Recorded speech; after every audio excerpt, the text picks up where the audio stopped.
concerning the difference between the black revolution and the negro revolution.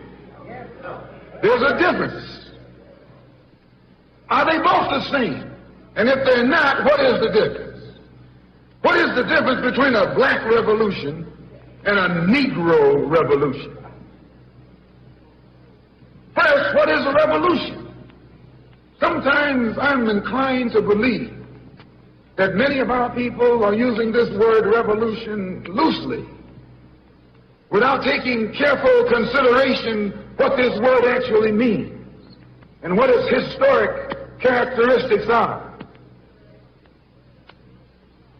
When you study the historic nature of revolutions, the motive of a revolution, the objective of a revolution, and the result of a revolution, and the methods used in a revolution, you may change words.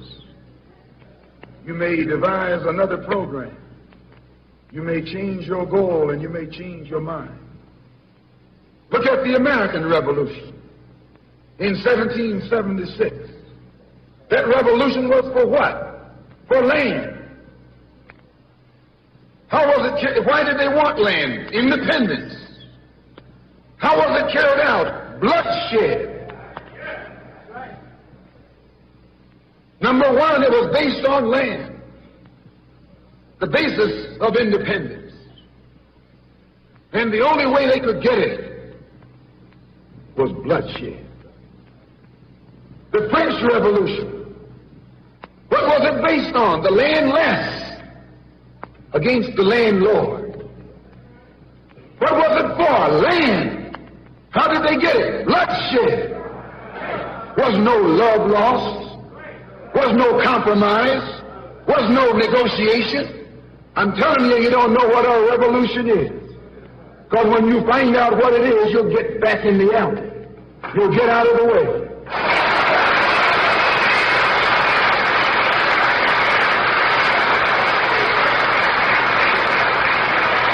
Come on in. The Russian Revolution. What was it based on? Land.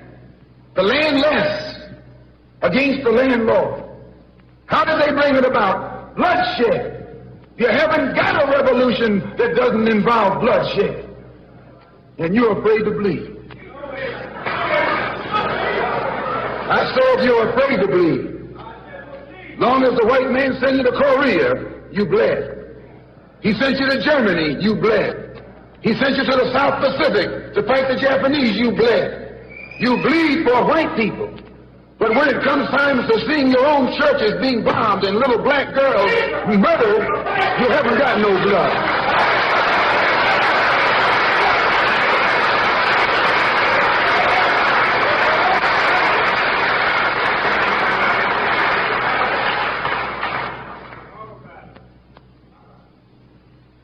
You bleed when the white man says bleed. You bite when the white man says bite. And you bark when the white man says bark. I hate to say this about us, but it's true. How you going to be nonviolent in Mississippi as violent as you were in Korea?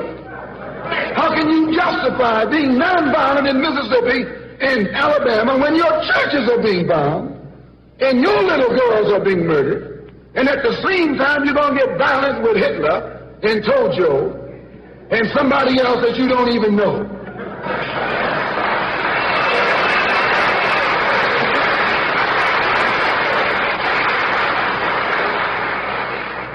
If violence is wrong in America, violence is wrong abroad. If it's wrong to be violent, defending black women and black children and black babies and black men, then it's wrong for America to draft us and make us violent abroad in defense of her.